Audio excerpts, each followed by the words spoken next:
For today's cup of coffee, we have from Mysterious Universe an article by our beloved Brent Swancer. Yeah. And he had written this, it was, well, whatever it says, March 29th, 2022. And since the recording of this is on March 29th, maybe he wrote it in the wee hours of the morning. Maybe he was writing it like weeks before and just now published it. That could be. I'd say that they probably do that the way that we do our cups, is that they have maybe a time that they're released, uploaded, readable, whatever. Yes. And this is called The Terrifying Case of the Dagg Demon. The what? The Dagg, D-A-G-G. What the hell is that? We're going to find out. And I have tried to edit it. I really have. And it's like, hopefully some of it is more succinct or not. Because like Nick Redfern, he will write like 2 pages. And Brent writes like 4. And that's a short one for him. It's all filler. It is. A lot of it is filler. But anyhow, he starts out in 1889. Farmer George Henry Dagg and his family, which included his wife, Susan. He had a little 4-year-old and a little 2-year-old. And then they had an adopted daughter who is 11, and her name was Dinah. Like the cat Dinah? Yes. Alice's cat?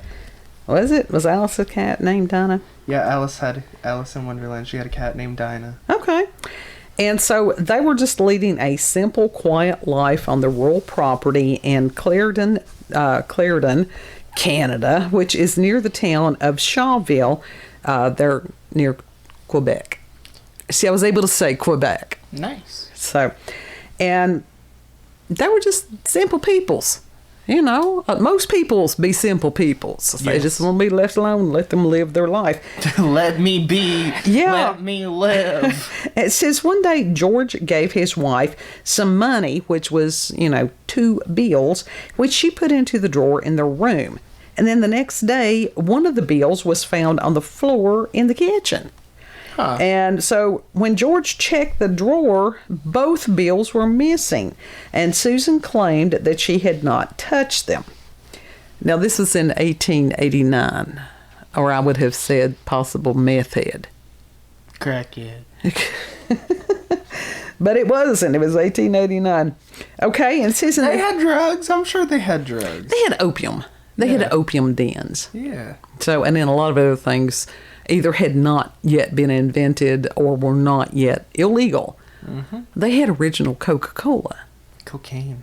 So, just a little bit. Just a little bit. Cocaine makes you crazy. Well, if you... It gets shit done. If you... It helps you get shit done. If you overdo anything... Have a little snort, have a little bump of the morning. There you go. No.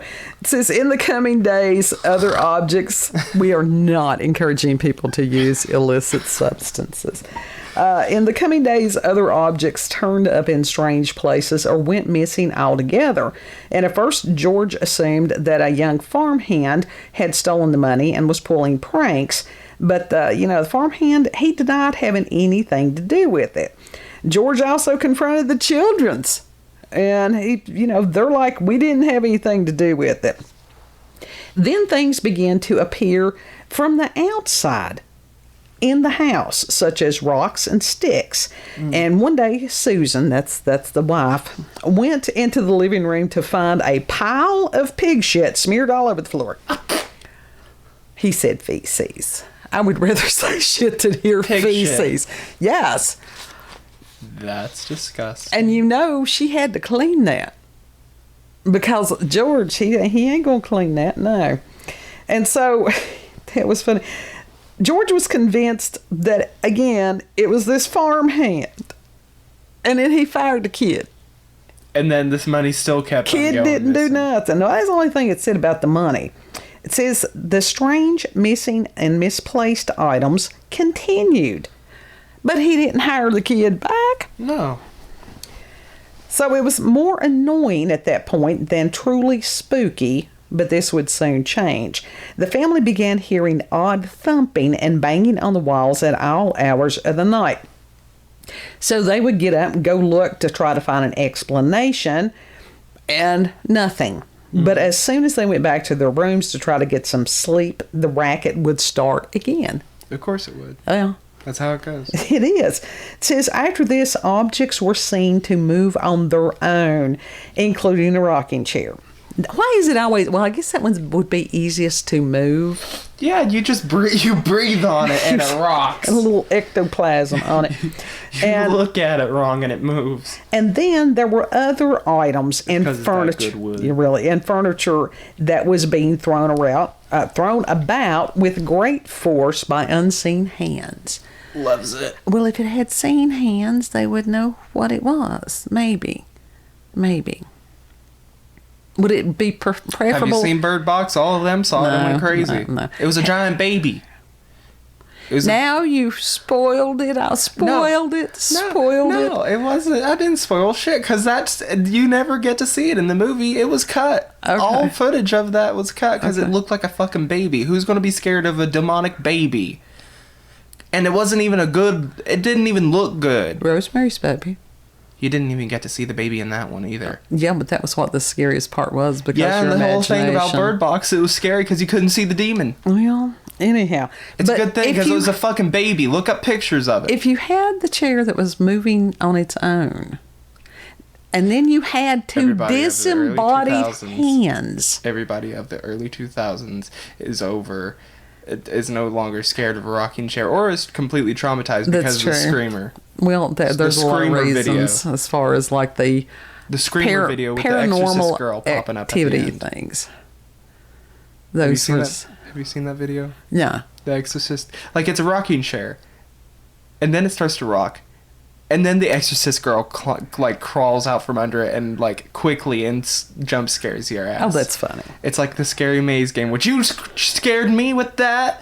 You scared me with that, and the one where it's like it's just a picture and you have to look real close. Yes, and all of a sudden, Wah! And then the fucking commercial with the car, and it had the zombie that popped up. yeah, because those were fun. There's parents traumatize your kids early. That's part of what parents do is to traumatize their children. But at least mine was in a fun, mischievous way, as opposed to some other people that truly traumatize their children. You're not supposed to truly traumatize your children. No. But I would rather have traumatized you just a little bit and you turn out the way you did than some of these other people that they're, No. Anyhow, it's like little bunny foo-foo type kids, and it's like, no, wasn't going to have it. Bunny foo-foo. Anyhow, furniture being thrown, and it says on several occasions windows were broken. Bunny foo-foo. Windows were broken by rocks hurtling through them, including a window that broke above George while he was hiding trying to catch somebody. So We George, love that. yeah, I'm sure he was, that encouraged him. It says dishes would be found smashed, milk jugs with their contents splashed all over the place and crushed, furniture defaced, and that there was an organ in the house that would start playing on its own. It's an organ playing on its own. Was it like a liver or a kidney? Musical instrument. It was a kidney stone. It was a fucking tonsil. God. It was a tonsil that was dancing. It was playing on its own. It says even children's toys. Good God. Even more frightening still were fires that began to spontaneously erupt around the house. Now, they were always able to put out the fires, but they were very persistent. And there was once 8 that occurred in one day. It's got a pyromaniac ghost. It was trying to Dr. Bumby that shit, man. It says American McGee's Alice. It got more menacing when the objects that were being thrown started to be targeting people. It wasn't just throwing them around in general. Could you train it to direct it towards certain people? I don't know. We could pay it to go out and do that. I'd be like, hey, you can't throw it at us You can throw it at these people. Is a hit ghost on that. Yeah. There were also occasions when an unseen force would pull hair or push the people. So here's a rude one. Then the sinister voices. Now, this one would freak me out. The voices would freak me out more than anything. Family members began to be harassed by a gruff voice like that of an old man coming from the shadows that would berate them and make strange, threatening statements. On one occasion, it growled at one of the children, "Would you like to go to hell with me?" I don't know. It doesn't say whether the kid took it up on the offer. Depends on the day. I've been there. It's quite lovely, And actually. then another one said, Hot vacation. "I am the devil, and I'll have you in my clutches." If it says it's the devil, it's not the devil. No, because he wouldn't have to announce himself. It says the voice would follow them, taunting and mocking their attempts to find an explanation for the phenomena. It would laugh at them when they made mistakes. It would break their concentration at inopportune times. Is there ever a good time to have your concentration broken? Yes. And it just made a general nuisance of itself. The voice also answered questions at times, but the answers made little sense. When asked what it was, it would give different answers at different times, including that it was a spirit of a man who had died in the house, that he was the devil, or a force conjured by black magic, and later on, it even claimed to be an angel. It may have been a fallen angel. But not even that, because they would have produced a whole lot more havoc than that. The voice also had the strange habit of changing in tone and timbre, alternating between an almost childish, impish voice to other times where it was little more than an animalistic snarl. Yeah. The cats make some strange noises, but... Yeah, we got one outside the door right now. That's well, he's not making any noise, but... They're always there. They're always there. That's just gross. That's why we put him out. He sounds adjacent towards the raccoons. We will record him one day, and you will have pity on him. But after you hear the noise that this animal makes, you will have pity on us. For real. That's until he gets his teeth removed and is better. Yeah, we got to... He gonna become toothless. He's gonna have that nickname, Toothless. Yeah, we've got to start saving now. Okay, now with this, the mysterious voice became very persistent, and there were numerous neighbors and visitors to the house that heard it for themselves. Mm-hmm. And there also began to appear spooky apparitions. Any apparition is going to be spooky. That's redundant. Just a little bit. It says, then when the 11-year-old girl, Donna, woke her parents screaming that there was a big black thing pulling off the bedclothes. And then when the parents came into the room... Yeah. When the parents came in the room, they couldn't see it, but they did see the bed sheets levitating in the air. And Dinah insisted that the entity was there jumping over the bedstead. And she was given a bullwhip and told to strike it. And so when she did, there was a squeal like a pig heard, and then the entity vanished. Hell yeah. Oh, yeah. I'll bullwhip a ghost. Hell yeah, give me that. Go and Indiana Jones yourself some spooks. It says, on other occasions, the children were playing in the yard when they claimed to have seen a tall man with a cow's head, cloven feet, and horns. That's a hell no. Now, you talk about traumatizing some children's. A little bit of mismatched... Not a hippopotamus. It's like the Wendigo thing. What is it? The platypus? Yes. It's like, Little bits. Looks like God only had some spare parts for you. Sorry, bud. It says the entity was appearing in the house as well. And there was a large black dog with glowing red eyes that would be seen lurking about. A hellhound. Yeah. Now, if you go back in the archives, we did talk about these black dogs and stuff. Those are actual spirits, by the way. Those hellhounds. Yeah. You don't want to fuck. No. Like seriously, you don't want to fuck with those. I don't want to mess with something that's got a cow's head on. I mean, if it's something with like for example, Postal 2, oh hell yeah, okay, I'll Yeah, you I'll say gladly. that now. You say that now. I'm Until, talking about in game because there's some of them. It's the little peoples, little midgets with the cow heads that explode. They throw the cow heads, okay. and you kick them back, and they explode on them. Well, no, that sounds like fun, actually. It says these apparitions were only ever seen by the children, but the parents, at least the parents, at this point had no doubt that the kids were telling the truth. No shit. Well, you know, we've discussed this numerous times as far as parents and adults not wanting to believe the kids when they have some kind of supernatural experience. Believe the kid if it is saying, "Hey, there's something that is scaring me in here." Right. Or at least Believe talk them. to the child. You know, not talk at the child. Find out what is scaring the child, what the child has seen.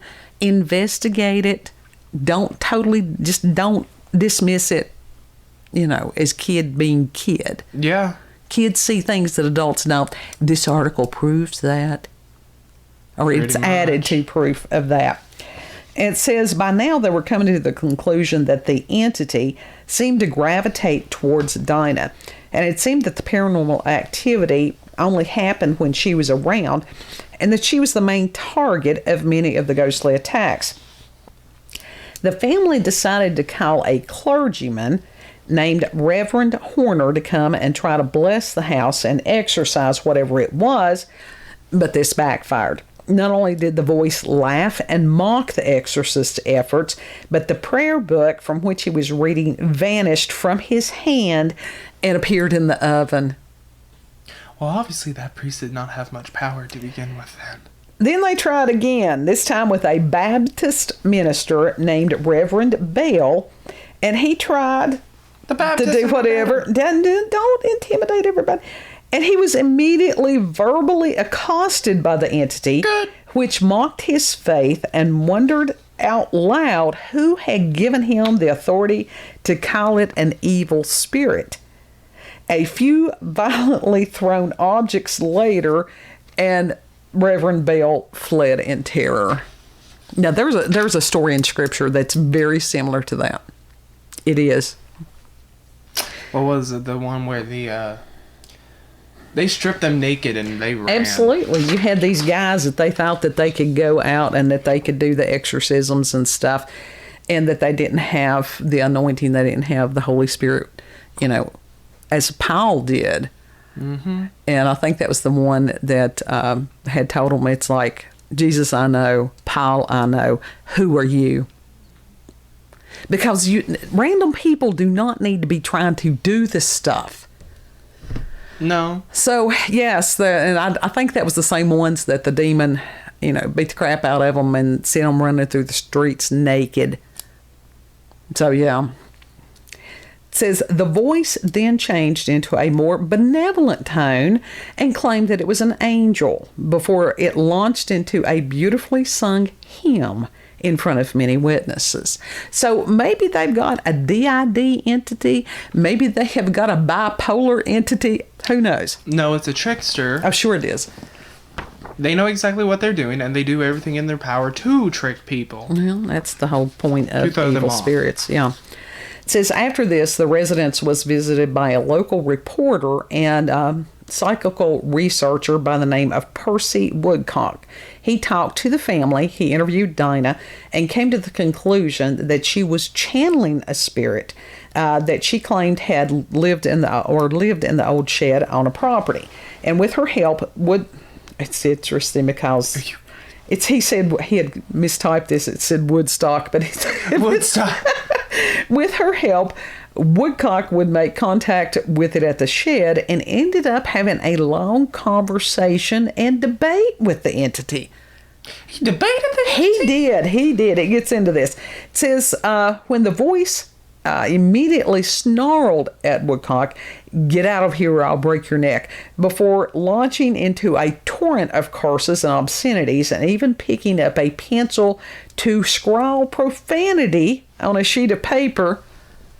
on a sheet of paper. Now that's interesting that Why you not can scrawl it on the wall? He cussed him and then he wrote it down, cussing him. He double cussed him out. He had a lot to say.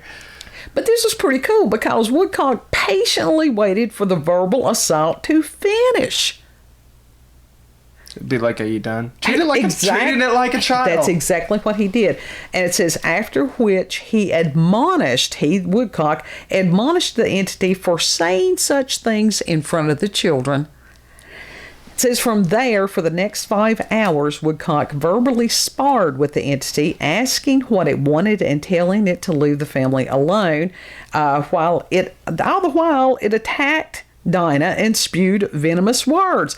Well, now, why didn't they put her back in the house? Of course, I guess if she was channeling it or if she was the target of it, that she had to be there. She suffered for it. Greg Graham, a local playwright and amateur historian, has said of the harrowing ordeal. Why does Brent put these words? It's difficult for me to speak in here. Because he needs to reel back his overly flowery, poetic writing style for journalism. Poetry writing does not work in journalism. You have to be very academical. Academical. That is a word. Damn it. Leave me alone. I am struggling. We will create our own language. Yes, I will create my own damn thesaurus. I will rewrite the whole damn thing. Anyhow, after the ordeal, this amateur historian has written, quote, with witnesses gathered, Woodcock argued for the soul of Dinah, or asking this ghost or whatever it was to leave her alone. They began debating about philosophy, theology, the nature of God, and right and wrong. And when he made the ghost mad, Dinah would react as if she was slapped, kicked, hit, punched, or scratched. It got very violent against Dinah, and Woodcock, I guess, would have to back off, end quote. During this grueling conversation, the sinister entity made many claims. It said that it had not meant to hurt the family and had been doing everything merely for its own amusement. And then it also said, it claimed to be the devil, an angel, the spirit of an 80-year-old man who had died on the property 20 years before. So what is it? What was it? And so after much negotiation, the voice eventually was worn down and agreed to leave the family in peace the following day. The next morning, the Dagg children would then claim to see a tall old man in flowing white gowns walking nearby before he bid them farewell, raised his arms, and disappeared in a burst of streaking flame. Gandalf. They were haunted by Gandalf. Oh my God. My God. It says that the 3-month-long ordeal had been well witnessed, with 17 respected members of the community signing an affidavit that it was all true. And it would seem that this would be the end of the disturbances for the Dagg family, but rather curiously, there had been reports of something strange going on the property in more recent times. So the Daggs got out of it, but the it remained. It said that it would leave them alone. It didn't say that it would leave. Yeah. So it says in 2014, Chris Lackner, with the Ottawa Citizen, investigated the scene and met with Charlene, I hope I'm going to pronounce this, LeBombard. Close enough. Charlene, the current owner of the Dagg house, whose family had had some odd experiences there. And Lackner writes about his conversation with Charlene, quote, she recalled hearing as a teenager someone climbed the creaky old stairs and stop outside her door.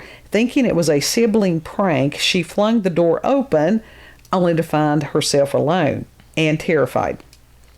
Her siblings claim an upstairs door also had a habit of opening and closing of its own volition. And Charlene has explained, I don't have a superstitious mind. Some of her children claim to have seen what appears to be a little girl in a white gown or dress come down the stairs in the original part of the farmhouse and cross down the hall through the kitchen door. Charlene's late husband swore he saw the apparition once too. Pointedly, some Dagg family stories indicate that a younger daughter, Eliza Jane, died at the farm under mysterious circumstances, scalded by a pot of boiling water. Though most lore places that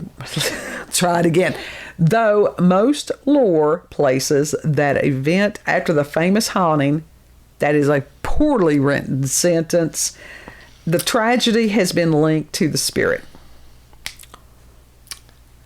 So the lore, in other words, it remained there. Yeah. And the only other oddity noted by the Lombards is a strange sound of crawling and scratching in the attic, solely focused above the original house and not the extension. What the fuck does it do? Is it crab walking up there? I don't know, but that does not, the crawling sound does not, If the world's... It's like, dude, you're not a squirrel, stop it. If the world's chattiest ghost is still hanging around, he's taken a vow of silence.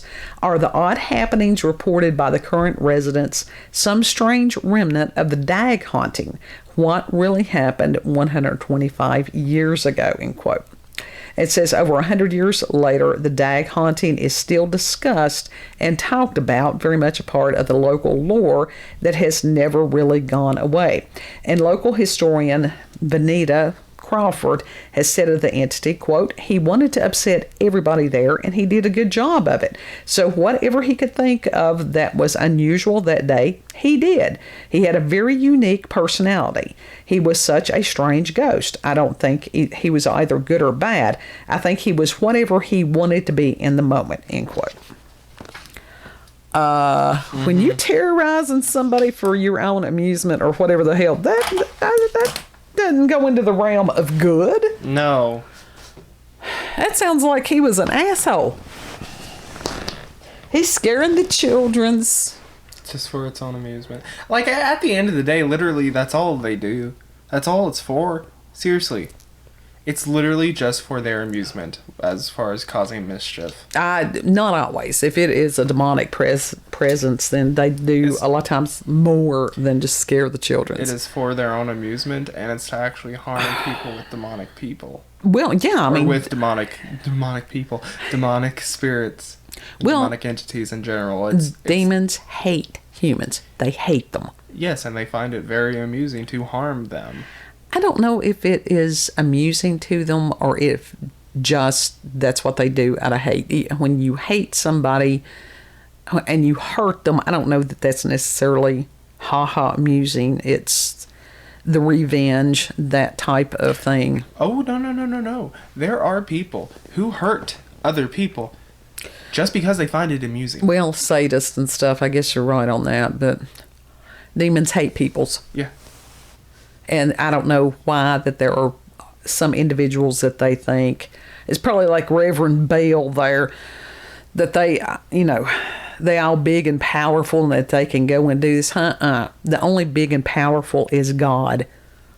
Yeah, pretty much. Yeah. And he's the only one that can control those things. And these people that go out here on these ghost hunting shows, that you just wait. One of these days, somebody's going to get hold of something that... their little night cam does not know what to do with. Yeah. So I fear for the people because I know they're foolish. I mean, think about the people who own the Annabelle doll. Well, those are oddities and stuff, but it's not the same as this type of demon or some of the other types of demons that people have recorded. Oh, that is true, but the Annabelle doll really did some damage. Yeah. Well, and people who don't have somebody to explain about the paranormal and supernatural, they're going to have a little bit of PTSD there. Oh, yeah. Seriously, this, the paranormal stuff, that is not for normies. No. You have to be pretty off your rocker to get into that stuff, too. Well, just a little bit. For those of us that were just born that way and not even know why, and it's like, oh, whoop, there goes one. And then people look at you like you're crazy until something happens to them, and then they're like, oh, you weren't lying about that. No kidding. No. What? No. Never. So. That's literally, if they come back to you and say, be like, oh shit, you were really right. Just do the Jennifer Coolidge voice. Just be You the did most that the other day. sarcastic. You did that the other day. You're like, you had already told me that. Yes. Yes. Yes. So, What? No. Let me tell it again. oh, it's frustrating, but I've learned it's just like, okay, whatever. Y'all learn the hard way. It'll be all right. So, if you've had experiences with paranormal or supernatural encounters with UFOs, aliens, cryptids, if you've had this type of either demonic or poltergeist or whatever this thing was, if you've got local, regional, or family myths or legends, send us an email to cupofcoffeewithscream@gmail.com. The email address is always in the description box, so you don't have to worry about trying to remember what I've said. So, yeah, you all have a beautiful, blessed day. Know that you're loved.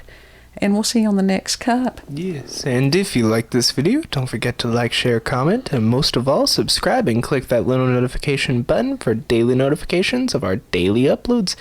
Thank you all. Have a good and bundle up in a blanket. Spring will be here soon enough. It's spring. It's just cold. It's blackberry winter or something. Winter's dragging its fucking feet. It needs to leave. Yes. Are you finished? Are you finished? We'll see you on the next cup. Bye. Bye.